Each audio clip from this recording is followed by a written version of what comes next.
My name is Mudupe Dialu, and I'm one of the co-founders of meCash. So what is meCash? We're building the PayPal for Africa, and meCash is about enabling small businesses to send and receive cross-border payments for goods and services using blockchain technology. So our use case is really stable coins. The reason why stable coins are important is because they're pegged against the USD, so fluctuation is managed against the 41 currencies on the continent, on the African continent. And secondly, because for the first time in living history, you can move money from Nigeria, from Togo, from any part of the African region to other parts of the world by just on a crypto exchange or using a digital currency. The vision is really clear. meCash is about building a PayPal for Africa, and it's enabling the small businesses to send and receive cross-border payments within the continent. So it's about stitching together the 55 countries, the 41 currencies, and also enabling those small businesses within that continent to trade with the rest of the world, whether it's China, India, Europe, or the Americas. How big is this problem and what is the scale? There are 44 million underserved SMEs at the moment on the continent. So I'm talking about SMEs or sole traders, such as you will find on eBay sites, such as you will find on Amazon site. They're currently underserved by the normal banking system for many reasons. Also, the intra-Africa payments, 40% of intra-Africa payments is cleared in North America. When I say North America, I mean the SWIFT system. It's expensive, it's ineffective, and it takes time. And also, if you look at the data around commercial transactions, it costs the continent about 3.4 billion every year in terms of the cost of moving money within the continent itself. It makes it very slow, very expensive, and an ineffective way of moving money within the continent and from the continent elsewhere. How big is the opportunity? The opportunity is divided into two. The first one is the African Continent Trade Agreement that was signed recently this year. For the very first time, the 55 countries will be able to trade with less trading barriers. And we expect this, and it's expected that there'll be about 70 billion a year of intra-Africa trade volume. For us, this is the right time to build. The opportunity is also the second reason why this opportunity, the other second point around the opportunity is the Africa and China trade. China estimates that on every year, China does about 1.2 trillion of trade. If you take out crude oil, commodities, and precious stones and the big items, majority of that volume is e-commerce. You can further reduce that e-commerce into two sites, Alibaba and AliExpress. Well, the only people that go to Alibaba and AliExpress to buy goods are sole traders and small SMEs. Corporate clients would not go onto Alibaba and AliExpress to make transactions. Anything over 100,000, they go straight through to the manufacturers. For us, those are the two areas where we see the opportunity. China is Africa's biggest trading partner, followed by India, which also does about 70 billion a year. But even if you limit that to just China and the intra-Africa trade volume, we're talking about just under 2 trillion of trade opportunity that we can leverage on. So what is the meCash solution?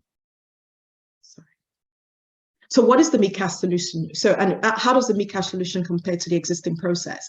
Today, if a trader wants to send money from, say, Nigeria to Ghana, they will go through a third-party agent. They will go through an intermediary agent. One of the problems with that is you're relying on the liquidity of that agent. So if they can collect money from you in one country, if they don't have liquidity in the other market, then they have to wait until there's liquidity. It makes it not regulatory compliant. It makes it slow, and it makes it expensive.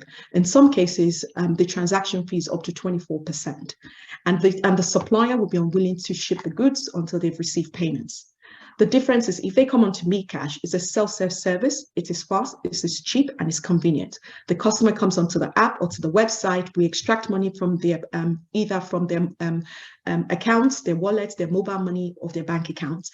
We convert that to stable coins via API integrations with crypto exchanges, and then we convert the stable coins. We offer that stable coins to fiat in the receiving markets. This is very regulatory compliant, it is fast, there's low fees, and it's a secured way and a self-serve way of completing trade transactions. This is what the product features will look like by Q1. The customer will have access to an exchange calculator, they would have access to reporting, they would have access to a multi-currency wallet. The reason why multi-currency wallet is important is, it allows them to manage the operations, it allows them to deal with constant fluctuation of currencies within the continent, and where some of these traders trade across multiple countries, it allows them to manage their finances. And it also allows them to pay suppliers and request payments and cross-border from buyers. We have traction. So we've been working on a pilot. We have a couple of routes that are currently open: Nigeria, Ghana, UK, and the US. You can send money in both directions. 18 customers so far have trusted us with their money, and we've been able to move approximately $70,000 from one country to the other, which is fast, convenient, and easy for these traders. Also, we have a waiting list of over 1,000 SMEs and sole traders waiting for us to go live, to onboard with us. We expect to grow that waiting list to about 3,000 by the end of Q1, at the point where we start onboarding customers onto our platform. What is the revenue model? So we're currently working on the year one model, which is FX spread and transaction fee. So we're taking between 10 to 15%. Hi, Modi. I'm going to have to stop you there because we are at the 5-minute, 30-second mark. Is there anything else you'd like to wrap up? Just why the team. So I'm ex-PayPal, 4 years in PayPal, 16 odd years within financial services, facing up to emerging market. My expertise is licensing, operationalizing in new markets, and market operating model. My CTO is ex-American Express. She's a front-end engineer, and she's I'm putting together the technical team for the execution of meCash. All right, thank you so much. I welcome any questions. Yeah. Thank you, Modi. Go ahead. You sure, Pascal? Thank you. You said you've got 18 customers or users on board. Can you tell us a bit about, how you acquired them and maybe this waiting list, but also, beyond this waiting list, how you intend to acquire customers going into the future? Okay, so I'll start with the waiting list. So our anchor market is Nigeria. So pretty much we're focusing on verticals that are not supported by the existing FX policy. So if you're not buying wheat, you're not buying building materials, you can't access the FX if you go into your bank.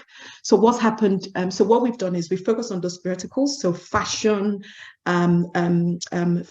automobiles, or people buying motorcycles, and we've gone straight into those markets, and we're speaking to them about the products, about the services we're offering, and that's how we're signing people onto the waiting list. So we're physically in the market every day in the Lagos region for now.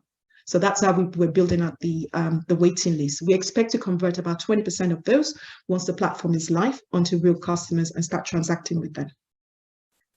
In terms of the existing traction we have and what we're doing around that, so so there's a small white list, so people that we know that are trading, for example. So we're speaking to them, we have a relationship with them, and they can come onto a section in our website, those people only have limited access to.